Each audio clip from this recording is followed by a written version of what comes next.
की आमदन 2 गुना कर दो, आज तक नहीं हुई। आमदन दोगुनी करने के बजाय 3 काले कानून बनाए थे, और उन 3 काले कानूनों के खिलाफ अगर किसी ने सबसे ज्यादा बड़ी लड़ाई लड़ी तो इंडियन नेशनल लोकदल पार्टी ने लड़ी। मेरे जैसे सफेद कपड़े पहन करके उस आंदोलन में खड़े होकर के फोटो खिंचवाने वाले बहुत नेता थे, और बहुत ऐसे थे जो प्रेस कॉन्फ्रेंस करते थे, अखबार में खबर छपा करके किसानों के प्रति सहानुभूति दिखावा करते थे। जब किसान नेताओं को इस बात का एहसास हुआ कि ये लोग केवल दिखावा कर रहे हैं,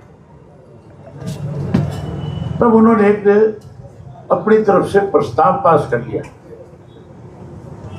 उस मोर्चे में जितने लोग थे उन्होंने बैठ करके तय किया कि भाई हम तो उस आदमी का समर्थन मानेंगे जो अपनी पद से त्याग पत्र लेकर के आए। ये कांग्रेस वाले जो है, कभी हुड्डा का छोरा जाता था, कभी हुड्डा जाता था, कभी कोई और तीसरा जाता था। जब उन्होंने डिमांड करी इस्तीफा देकर के आओ, तो फिर उसके बाद कोई उस आंदोलन में नहीं गया। अगर उस आंदोलन को फिर किसी ने ताकत दी तो मैंने इस्तीफा देकर के उन किसानों के बीच में जाकर के खड़े होने का काम किया। और उस आंदोलन में केवल मैं कोई फोटो खिंचाने नहीं जाता था, केवल इस्तीफा देकर के कोई उनकी सहानुभूति नहीं बटोर रहा था। उस आंदोलन में मैंने बहुत सारे ऐसे सामाजिक काम किए थे जिससे लोगों को लड़ाई लड़ने में आसानी हो रही थी। जब सर्दी के महीने में आंदोलन शुरू हुआ था, हजारों टेंट उपलब्ध कराए थे इंडियन नेशनल लोकदल पार्टी की तरफ से आंदोलन में लगे। जनरेटर दिए थे उनको, लाइट नहीं थी उनके पास। बड़े बड़े जनरेटर सेट जो है वो मंगवा करके उनको रोशनी देने का काम किया था।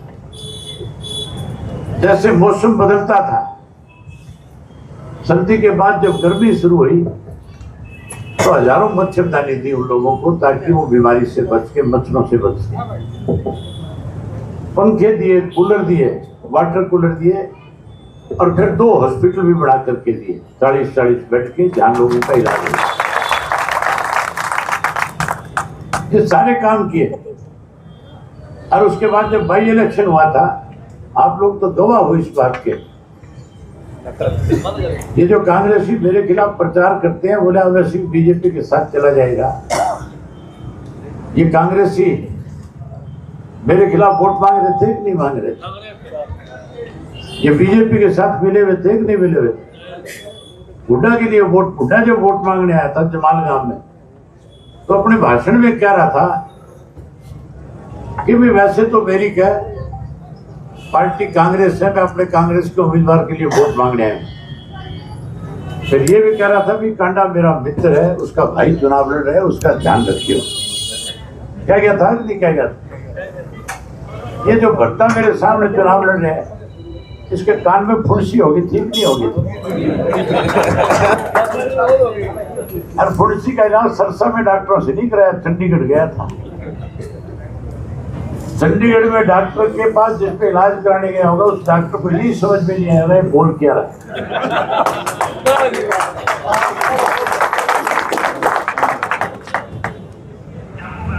इस भारतीय जनता पार्टी के राज्य में केवल ये नहीं बात है, महंगाई बढ़ी, भ्रष्टाचार बढ़ा, कानून व्यवस्था खत्म हो गई, और उसके साथ साथ पढ़े लिखे नौजवान बच्चों का रोजगार चला गया,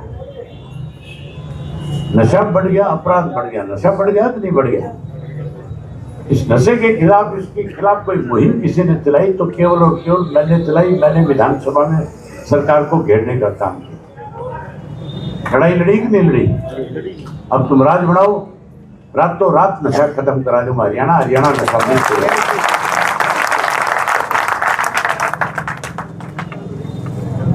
मन तो बहुत है, बहुत सारी बातें तुम्हारे साथ करके जाऊं, लेकिन कार्यक्रम और भी है। इसलिए साथियों, मेरे खिलाफ कुछ लोग इस किस्म का प्रचार करेंगे कि ये बीजेपी के साथ मिलेगा।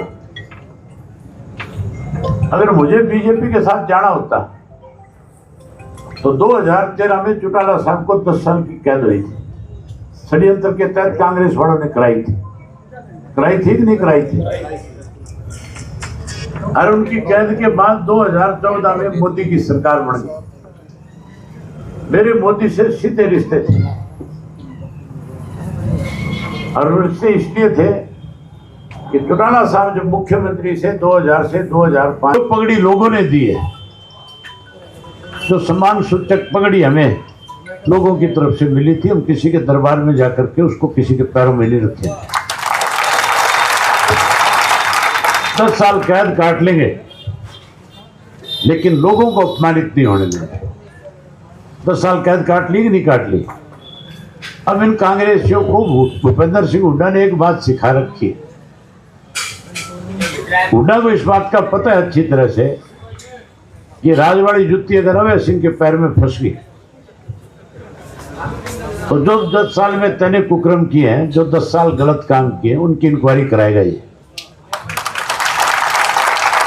मैंने तो 10 साल की कैद कराई थी, मैं तो मरते दम तक भी पीछे नहीं छोड़ूंगा। 20 साल की तो कम से कम कराऊंगा। ये उसको डर सता रहा है, उसने कांग्रेस वालों को इसलिए कहा ये प्रचार करो तुम, इनके प्रचार में ना जियो, नहीं लगा रखी।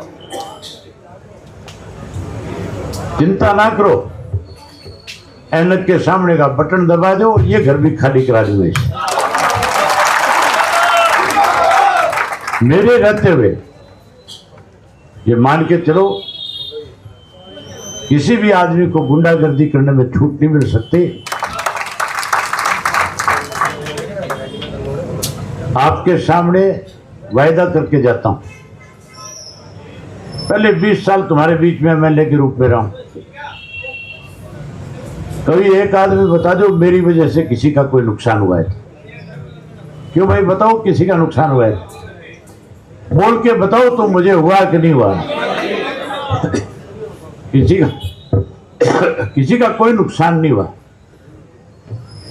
ना मैंने किसी के साथ भेदभाव किया, ना मैंने किसी को कब्जा करने दिया। जिस किसी ने कब्जा किया उसके साथ सख्ती से पेश आया। अरे आपने पुरानी कहावत है, डांग टूट जाए ठीकरा जोगी सदाई, रांग गड़बड़ा जोगो सदाई हूं। आज तो आपसे आशीर्वाद मांगने आया हूं।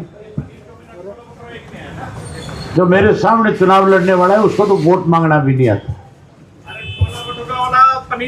उसको तो किसी से बात भी नहीं करनी आती।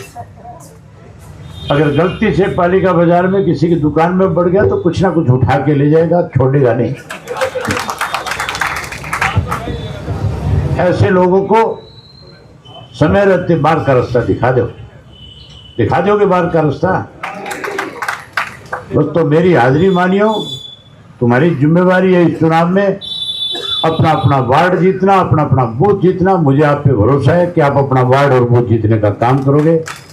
आपने मेरी बात सुनी, आप सबका बहुत धन्यवाद। आपने स्वागत किया, उसके लिए आपका धन्यवाद। और पूरी पालिका बाजार के कमेटी के लोगों का भी, पूरे दुकानदार साथियों का भी बहुत आभार व्यक्त करता हूँ और विश्वास दिलाता हूँ तुम्हारा कभी कोई नुकसान नहीं कर सकेगा। बहुत